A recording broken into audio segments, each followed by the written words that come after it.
L-Imħallef Consuelo Scerri Herrera kkundannat 25 sena ħabs lil Shah Soko Moussa wara illi kien wieħed miż-żewġ persuni li ħataf Ajruplan Libjan tal-Afriqiyah Airways. Il-hijack seħħ fit-23 ta' Deċembru 2016 minn Moussa u Ali Ahmed Saleh. Iżda tal-ewwel għażel illi jammetti flokk jgħaddi ġuri. Il-hijack fuq l-ajruplan kien beda 20 minuta wara illi bdiet it-titjira li telqet minn sebħa għal Tripli.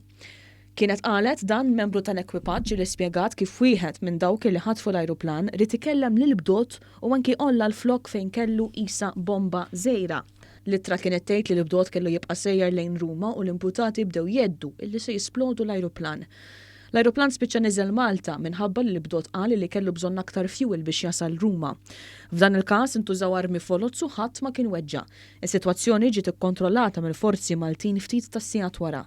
Iż-żewġ Libjani li ħatfu l-ajruplan kienu deru jxejru l-bandiera l-ħadra ta' żmien ir-reġim ta' Muammar Gaddafi barra l-bieb tal-ajruplan. Il-prosekuzzjoni f'dan il-każ kienet tmexxiet mill-Ispettur Omar Żammit mill-Iskwadra ta' kontra it-terrorizmu.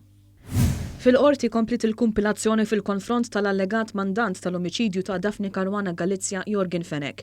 Tul is-seduta tal-erba, id-difiża għamlet kontroeżami fuq it-tliet esperti tal-Europol li jaċċessaw u elevaw l-informazzjoni minn fuq l-apparat kollu elettroniku li ġie konfiskat mill-proprjetà ta' Fenek, fosthom minn fuq il-lanċa.